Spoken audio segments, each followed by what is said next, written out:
Good evening and welcome to Left, Right and Centre this Friday night. I'm Nidhi Razdan. Tonight, Telecom Minister Kapil Sibal kicks off a storm, says he's scared to sign official papers because of the fear of judicial overreach.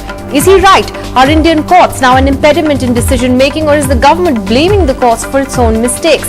Mr. Sibal joins us on that debate shortly. Also, Kaun Banega Pradhan Mantri? The speculation over the PM's post hots up, with Dr. Manmohan Singh saying again that he doesn't rule himself out for another term, while Narendra Modi makes his pitch for the top job. That debate will be a little later in the program. But first tonight, Union Minister Kapil Sibal has stirred a fresh debate on judicial activism in India, saying he fears signing official papers because he doesn't know what the courts may do some years from now. Mr. Sibal was speaking at the CII summit in the context of the 2G judgment of the Supreme Court. He said the top court had ensured that the golden goose of telecom wouldn't lay golden eggs for a while. While many believe the judiciary's interference in policy is not healthy, others say the government is just blaming the courts for its own failings. You know, a bureaucrat thinks, why should I take this decision if 10 years from now somebody will haul me up in court and say, it's time for you to go in? I personally sitting on that chair today. Union Telecom Minister Kapil Sibal not only expressing his anger and frustration over the judiciary's intervention in government policies, but probably reflecting the mindset of the country's bureaucracy as well. A widening gap between the executive and the judiciary only deepened by the Supreme Court's decision to cancel 122 telecom licenses and order fresh auctions. The Supreme Court ensured that the golden goose will never lay a golden egg again for a little while. And what's the result of all this? The sector is under a debt of 2,50,000 crores, so the sector has not benefited. And the government has got 1,000 crores, so the government has not benefited. So I'd like to know who benefited. After the 2G verdict, the country's top court went on to question the economic policies of the government, foreign direct investment in retail and the allocation of coal blocks. Legal experts feel Kapil Sibal's anger is justified, that the courts always suspect government decisions. Now, this kind of suspicion between the court and the executive is something that we have to resolve. The court also must hold itself back. It must learn to hold itself back. But on the other hand, the minister's plain speaking has not gone down well with former bureaucrats and the opposition. I cannot think of anything more absurd than this. Anybody who feels that while in government he is afraid of what is going to happen after 10 years, that person is not fit to be in government. He should get out. The ministers in the Union Cabinet are desperately finding all other excuses rather than owning up what they have not done. People come and say... But the big question remains, has the judiciary become an impediment to policy making? An NDTV Bureau report.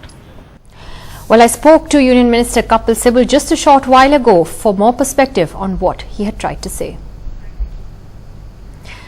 Mr. Sibal, besides being a senior union minister, you're also a distinguished lawyer. So for you to say that you fear signing papers because you fear the courts is actually a startling comment. Can you elaborate on that and tell us the context? The context is very simple. Any decision that you take in presenti, you do it with the best of intentions.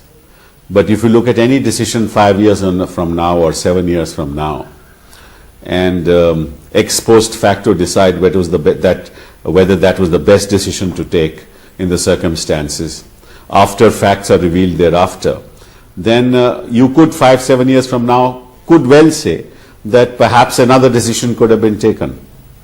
And if pursuant to such analysis, the bureaucracy is exposed to criminal prosecution, then it's a very serious issue. Well, you know, this debate over the contours of jurisdiction has been happening for some years now. The Prime Minister has talked about it as well. But one view is that the courts today are overreaching because the executive is not delivering. No. I see. Let's not sort of start analyzing these things. The fact of the matter is that each institution seeks to do things in the best manner that it can in the circumstances that it is put in. Take, for example, court arrears. We've got 3 crores cases that are pending in courts. Now, that's an institutional issue. We don't go about finding faults with individual members of the judiciary on this. we hardly ever criticize the judiciary on any of these issues. We only try and persuade them and say, look, it's time for us to reduce the arrears as much as possible. This whole economy is going through a period of transition. You know, the liberalization process started in the early 90s, and there are many sectors in the economy which have been liberalized, which had never seen liberalization before, which sectors were entirely controlled by government. Telecom is one of those sectors, coal is another sector, power sector also was mostly controlled by government at one point in time. And the moment the process of liberalization started, we had no ready answers for everything. So if 5 years from now you look at decisions that are taken 5 years before and say, look, this is completely wrong, and then you look at those decisions with great suspicion, and then public interest litigations are moved and criminal court gets into action, then naturally the person sitting in the chair today is a little worried. He thinks if he signs the file today, and you know, in the bureaucracy, you have a hierarchy of officials and a hierarchy of decision making. And one officer will give an opinion, another officer will overrule it. And if you start looking at those opinions and saying, look, you overrule this officer's opinion, there must be a dishonest intention.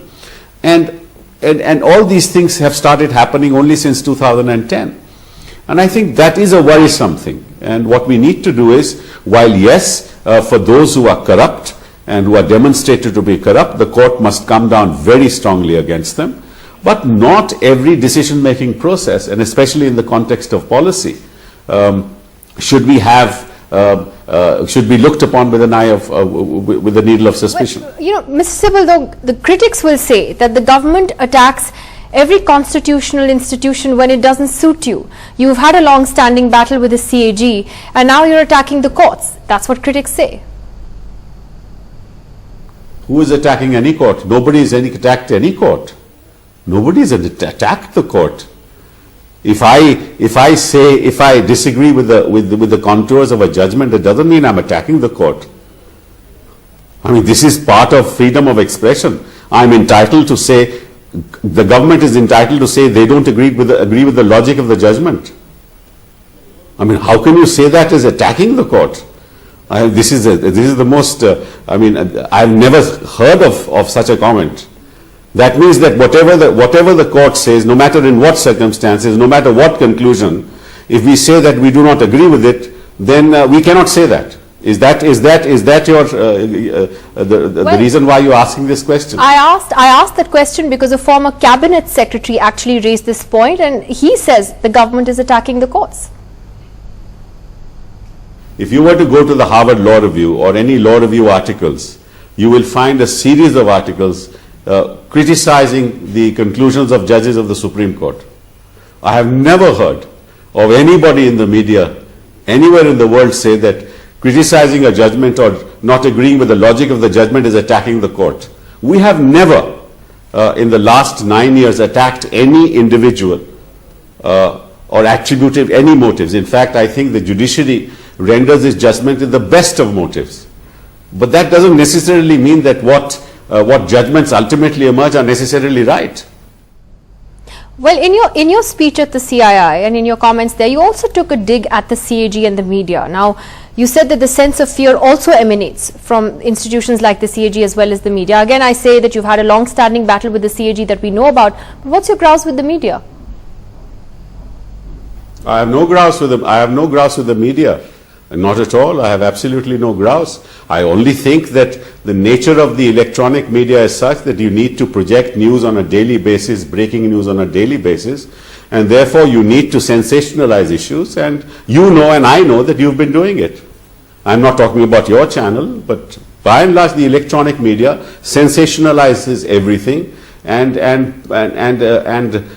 proves or rather holds somebody guilty without a trial, without an allegation.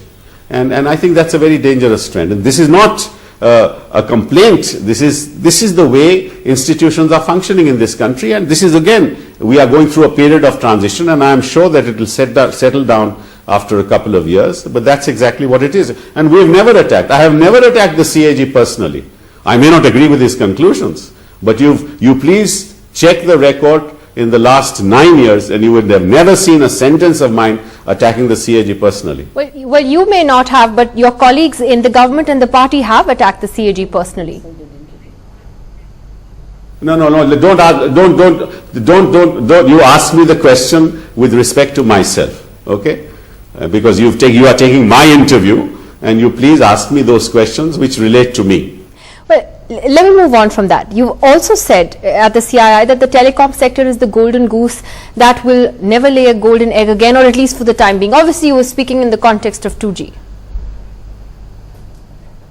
Naturally, because the sector that was doing very well in 2010 is under a debt of 2,50,000 crores, right? And obviously, and we are constrained by judgments of courts, and we must follow them because we respect those judgments.